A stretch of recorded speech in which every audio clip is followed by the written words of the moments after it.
నేను ఎవరో మీకు తెలుసా? తెలిసిన వాళ్ళు చెప్పండి.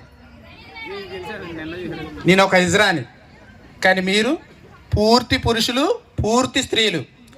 మరి నేను అటు ఇటు కానీ ఒక ఇజ్రా అనే ధర్మం కోసం పనిచేస్తుంటే కనీసం మీరు పూర్తి పురుషులయ్యుండి, స్త్రీలయ్యుండి ధర్మం కోసం నిలబడి ధర్మాన్ని కాపాడక్కర్లేదు, ధర్మాన్ని ఆచరించండి. ఎవరు వచ్చినా సరే మతం మారమంటే నేను హిందువుని, ఇది హిందూ దేశం, నువ్వెవడో నన్ను మతం మారడానికి అని చెప్పి అడగండి గట్టిగాని. మీరు పోరాటం చేయక్కర్లేదు. జై శ్రీరామ్. మీరు పోరాటం చేయక్కర్లేదు, కనీసం ధర్మాన్ని ఆచరించండి, పాటించండి. పరాయి మతాన్ని గౌరవించమంటే పరాయి మతంలోకి వెళ్ళిపోయి ప్రార్థన చేసుకోవడం కాదు. నేను ఒక ఇజ్రాగా మీకు చెప్పాను, కానీ గతంలో నేను ఒక ఎక్స్ క్రిస్టియన్, 8 సంవత్సరాలు చర్చికి వెళ్ళా, కానీ అక్కడ ఏమీ లేదు. నా ముక్కు పుడక, నా పట్టీలు కూడా అమ్మేసి కానుకలు ఇవ్వడం కూడా జరిగింది. మా అక్క పూజలు చేస్తుంటే సైతాన్ సైతాన్ అని చెప్పేసి పూజలు చేయనిచ్చేదాన్ని కాదు. తర్వాత ఒక మహానుభావుడు నాకు ఒక పెద్ద ఆయన చెప్పాడు, నువ్వు బైబిల్ పూర్తిగా చదివి హిందుత్వాన్ని ద్వేషించన్నారు. సరే ఎందుకు అన్నారా అని చెప్పి, అవును దేవుడిదే కదా, చదవాలి చదవాలని చెప్పి ఇంట్రెస్ట్తోని కంఠస్థం పట్టేశా. కనీసం ఒక 10 మంచి మాటలు కూడా లేవు.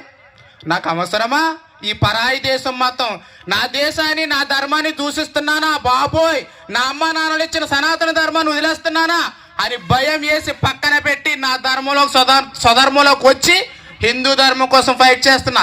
ఎందుకు? సరే నాకెందుకులే అని మారిపోయి నేను మీలాగా ఉండొచ్చు, కానీ మీలాగా ఎంతమంది మారిపోతారో మారనివ్వకూడదు.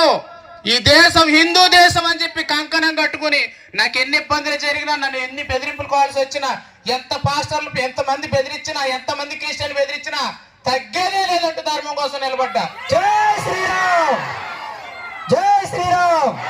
ఈ నెలలో ఖచ్చితంగా మన గిరిజన ప్రాంతాలకి ఈ గొర్రెలు మందల కింద వచ్చి మన అమాయకమైన గిరిజనుల్ని, మన హిందూ బంధువుల్ని రొట్టె ముక్కలు, చాక్లెట్లు, బిస్కెట్ ప్యాకెట్లు, రగ్గులు, స్వెటర్లు ఇచ్చి వాళ్ళ సేవ అనే కార్యక్రమం దొంగ పేరు పెట్టుకుని దొంగ ముసుగులో వచ్చి మనల్ని మతం మారుస్తారు. కంపల్సరీగా వాడి గొర్రెడు ఒక పాస్టర్ ఉంటాడు, పెద్దోడాడు, ఆడొచ్చి మన ధర్మాన్ని నాశనం చేయడానికి గొర్రెల తొట్టులో ఉన్న జనాలంతా వేసుకొస్తాడు. ఆ గొర్రెల్ని మనం సింహంలాగా నిలబడాలి. వాడిచ్చే బిస్కెట్లకి, రగ్గులకి మనం కక్కుర్తపడకూడదు. నేను ఉన్నా, ఇప్పుడు మీకు చెప్తున్నా, 50 లక్షలు ఇస్తామని పాస్టర్లు ఆఫర్ పెట్టారు. వాడు 50 లక్షలు అందించి కొనుక్కోగలడు, నా ధర్మాన్ని కొనుక్కోలేడు కదా.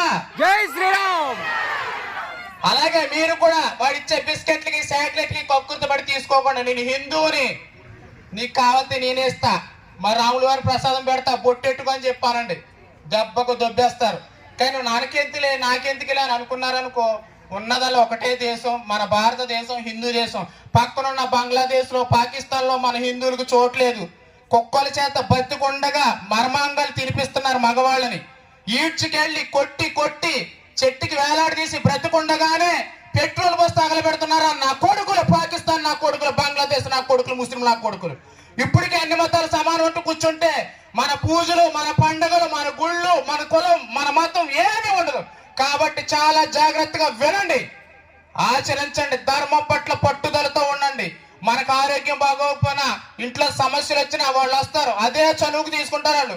నన్ను కూడా అలాగే మతం మార్చారు కాబట్టి చెప్తున్నా, అనుభవంతో చెప్తున్నా. ఎటువంటి ప్రార్థన చేయడానికి వచ్చిన ఇంటి పక్కన ఉన్న వాళ్ళు క్రైస్తవులు వచ్చినా సరే, మాకొద్దు, మా దేవుడు గొప్ప, నా రాముడు గొప్ప, నా శివుడు గొప్ప, నీ ప్రార్థన నాకు అక్కర్లేదు. నీ ప్రార్థనలో మీ యేసు పుట్టిన ఇజ్రాయెల్ దేశంలోని యేసు దేవుడు అంటే 2 సంవత్సరాలు జైలు శిక్ష, అక్కడే యూదులు ఒప్పుకోలేదు, నేనెందుకు ఒప్పుకుంటాను? నేను హిందువులని చెప్పండి. అలాగే